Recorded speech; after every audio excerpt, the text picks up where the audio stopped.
बुद्ध सदन, आदरणीय अध्यक्ष महोदय, स्वतंत्रता दिवस पर आजादी को डिओड्रेंट की तरह छिड़क लेती हूँ और 26 जनवरी पर साबरमती के संत वाली धुन को जोर जोर से लाउड स्पीकर पर सुनती हूँ, वो दरअसल मैं देशभक्त हूँ। चौराहे पर खड़ी महापुरुषों की प्रतिमाओं पर माल्यार्पण कर देती हूँ और फेसबुक और व्हाट्सएप पर अपने अंगूठे से राष्ट्र प्रेम की धारा प्रवाहित कर देती हूँ, वो दरअसल मैं देशभक्त हूँ ना। जब देशभक्ति की इन्हीं परिभाषाओं में उलझ जाती हूँ तो स्वयं को लंका विजय के पश्चात उस रण क्षेत्र में खड़ी पाती हूँ जहां लक्ष्मण श्री राम से कहते हैं कि भैया क्यों ना हम अयोध्या वापसी की बजाय इस स्वर्णमयी लंका को भी अपना साम्राज्य बना लें। और तब श्री राम का केवल एक उत्तर मेरी सारी उलझने दूर कर देता है। अपि स्वर्णमयी लंका नमे लक्ष्मण रोचते जननी जन्म भूमिश्च स्वर्गादपि गरीयसी। जब यही भक्ति अपनी मातृभूमि के अतीतगत वैभव, वर्तमान के उत्कर्ष और भविष्य की उज्जवलता से उद्भासित हो, जब यही मातृभूमि के रक्षार्थ अपने संपूर्ण समर्पण से प्रभावित हो, जब यही भक्ति धराधाम से पापियों के परित्राण के लिए प्रभासित हो, वही तो देशभक्ति की परिभाषा है। देशभक्ति की चरम संयुति ही राष्ट्र निर्माण की अभिकल्पना का आरंभ है। महोदय, दरअसल राष्ट्र निर्माण मात्र मिट्टी गारे पत्थर का गठजोड़ नहीं होता, बल्कि राष्ट्र का निर्माण उसकी बहुपरक विभिन्नता के एकीकृत गठजोड़ से होता है। देशभक्ति यदि साधन है तो राष्ट्र निर्माण साध्य है। वह देशभक्ति ही थी जिसके दम पर द्वितीय विश्व युद्ध में तबाह जापान ने अपना पुनर्निर्माण किया।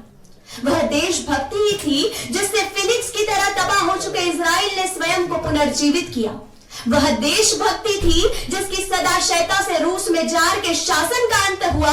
वह पोरस की देशभक्ति थी जिससे डरकर सिकंदर सिंधु पार न कर सका। और वह चाणक्य की देशभक्ति थी जिसकी खुली शिखा से एक नए राष्ट्र का निर्माण संभव हो सका। महोदय, राष्ट्र निर्माण का जो स्वप्न स्वामी विवेकानंद ने देखा था, उसे 1857 के गदर, 1920 के सत्याग्रह और 1942 के भारत छोड़ो आंदोलन ने चिंगारी दी, जो 1947 में जाकर साकार हुआ। आज यदि हमें यह भ्रम होता है कि स्वतंत्रता के पश्चात राष्ट्र निर्माण का पहिया बाधित हो गया है, तो याद करें, विज्ञान के क्षेत्र में आर्यभट्ट और वराहमिहिर की परंपरा को आगे बढ़ाया डॉक्टर एपीजे अब्दुल कलाम और अनिल काकोडकर ने। राजनीति के क्षेत्र में नेहरू तिलक की परंपरा को आगे बढ़ाया। टीसीएस के एचआर एग्जीक्यूटिव पद को त्याग कर सोडा गांव की सरपंच बनी छवि राजावत और आईटी विशेषज्ञ एवं सरपंच बरखा श्रीवास्तव ने। अर्थ के क्षेत्र में कौटिल्य की परंपरा को नए आयाम दे रही है हिंदुजा ग्लोबल, जो ब्रिटेन की केयरलाइन सर्विसेज को खरीद चुकी है। भारतीय कंपनियों के 5 लाख आईटी पेशेवर जो 90 देशों को सॉफ्टवेयर निर्यात कर रहे हैं। और इतना ही नहीं तो गुजरात का एक युवा संजीव शाह भारत माता को 200 वर्षों तक परतंत्रता की बेड़ियों में जकड़ कर रखने वाली ईस्ट इंडिया कंपनी का मालिक बन चुका है। चिकित्सा के क्षेत्र में सुश्रुत का स्वरूप हरियाणा के माता प्रसाद द्वारा बनाए गए विश्व के पहले क्लोन में नजर आता है। और ISO 9002 प्रमाण पत्र प्राप्त एशिया का पहला अस्पताल चेन्नई का शंकर नेत्रालय बनता है। शिक्षा के क्षेत्र में नालंदा तक्षशिला की परंपरा को आगे बढ़ाते हुए अनुराग कुमार ने भारत के IISc को विश्व के शीर्ष 100 शिक्षण संस्थानों में लाकर खड़ा कर दिया है। महोदय, पंडित दीनदयाल उपाध्याय के एकात्म मानव दर्शन में राष्ट्र निर्माण की परिभाषा व्यष्टि से समष्टि और समष्टि से परमेष्टि तक विस्तार पाती है। जब हम जैसे सामान्य नागरिक यह सोचने लगते हैं कि हमारी अदनी सी देशभक्ति इस राष्ट्र के निर्माण में क्या योगदान दे सकती है, तो मैं बता दूं, मनसुख भाई जगनी ने बाइक के इंजन से एक ट्रैक्टर विकसित किया जो मात्र 2 लीटर ईंधन में 1 एकड़ जमीन जोतता है। केतन पटेल ने विश्व का पहला पशुओं का दर्द निवारक इंजेक्शन विकसित किया। चिंताकिड़ी मल्लेश्याम द्वारा बनाई गई मशीन लक्ष्मी एक दिन में 6 साड़ियों का मटेरियल तैयार करती है। मनसुख भाई पटेल, मनसुख भाई प्रजापति, मदन लाल कुमावत, दादाजी खोबरागड़े, देश के इन भक्तों द्वारा ये राष्ट्र निर्माण ही तो है। जब फोर्ब्स ने मानव कल्याण को तत्पर विश्व के 7 नाम खोजे तो आश्चर्यजनक रूप से यही 7 नाम सम्मिलित हो सके और ये 7 के 7 नाम हमारे भारत से थे। यही तो राष्ट्र निर्माण का समष्टिगत विस्तार है। और एकात्म मानव दर्शन की दृष्टि में आखिर देशभक्त कौन है?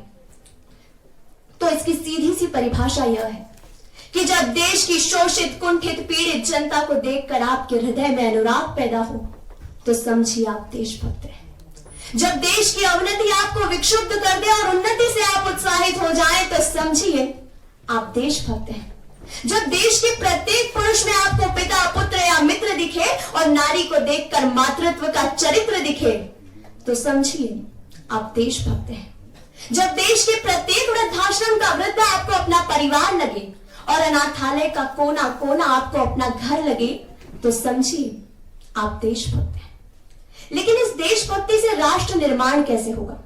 तो जब हम दलित, गरीब, किसान, मजदूर इन मुहावरों से बाहर निकलकर किन्नरों और समलैंगिकों को भद्दी नजर से देखना बंद कर उन्हें अपनाएंगे, जब विधवाओं पर लागू बेरंग रूढ़ियों को तोड़कर उनकी साड़ी के सफेद रंग से तिरंगे के 3 रंग भरने का प्रयास करेंगे, जिन बच्चों की आंखों को तेजाब और चम्मच से निकालकर हाथों में भीख का कटोरा थमा दिया गया था, जब उन्हें हम समाज की मुख्य धारा से जोड़ने का प्रयास करेंगे और जब दिव्यांगों और मानसिक विक्षिप्तों की मौत की दुआ मांगने के बजाय हम अपने देश के लिए राष्ट्रीय संपदा मांगेंगे, तब सही अर्थों में हम राष्ट्र निर्माण की प्रत्येक ईंट को मजबूत करेंगे।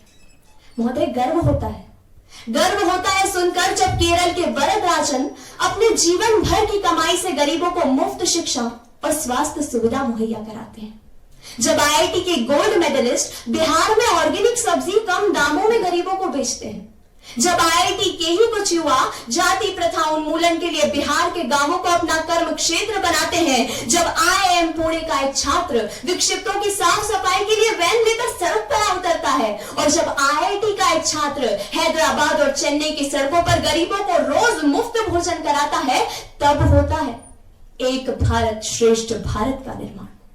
महोदय, भारत एक सनातन और मृत्युंजय राष्ट्र है। इस राष्ट्र का निर्माण हम जैसे देशभक्तों का मोहताज नहीं, यह तो बहुत पहले निर्मित हो चुका।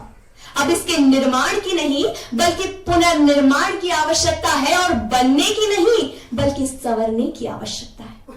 भारत का पुनर्निर्माण तब पूर्ण होगा जब देश का युवा 4 बोतल वोडका पीने की बजाय 1 बोतल रक्तदान करेगा, जब अफसरों की मेज के नीचे कमाई ऊपर की नहीं बल्कि उनकी मेहनत की होगी जो सीधा उनके खातों में जाएगी, तब होगा इस देश का निर्माण। जब तिजोरी में हरियाली हो ना हो किंतु देश में हरियाली होगी, तब होगा इस देश का निर्माण। जब इस देश का युवा लाल किले की दीवारों पर कोयले से अपनी प्रेमिका का नाम लिखने की बजाय सद साहित्य लिखेगा, तब होगा इस देश का निर्माण। जब युवा मोबाइल पर अपने अंगूठे दौड़ाने की बजाय अपनी उंगली पर काली स्याही लगवाने की चिंता करेगा, तब होगा इस देश का निर्माण। जब लोग अपने मोबाइल की बैटरी रिचार्ज करने की बजाय भूमिगत जल को रिचार्ज करने के बारे में सोचेंगे, तब होगा इस देश का निर्माण। जब लोग चीन के सस्ते स्लिम सोना बेल्ट से दुबले होने की बजाय खुले मैदान में जाकर अपनी सेहत बनाएंगे, तब होगा इस देश का निर्माण। जब आतंकवाद की कमर तोड़ने के लिए देशवासी अपने एक हाथ में शस्त्र और दूसरे हाथ में शास्त्र लेकर तैयार खड़े होंगे, तब होगा इस देश का निर्माण। जब इस देश का युवा पुरस्कार जीतने की बजाय राष्ट्र निर्माण के लिए नेहरू युवा केंद्र से जुड़ेगा और बातें बनाने की बजाय उन पर अमल करेगा, तब होगा इस देश का निर्माण। इस देश का पुनर्निर्माण तब पूर्ण होगा जब प्रत्येक देशवासी के हृदय से बस एक ही स्वर गूंजेगा कि राष्ट्र भक्ति ले हृदय में हो खड़ा यदि देश सारा। राष्ट्र भक्ति ले हृदय में हो खड़ा यदि देश सारा, संकटों पर मात कर यह राष्ट्र विजयी हो हमारा, संकटों पर मात कर यह राष्ट्र विजयी हो हमारा। धन्यवाद। जय हिंद, जय भारत।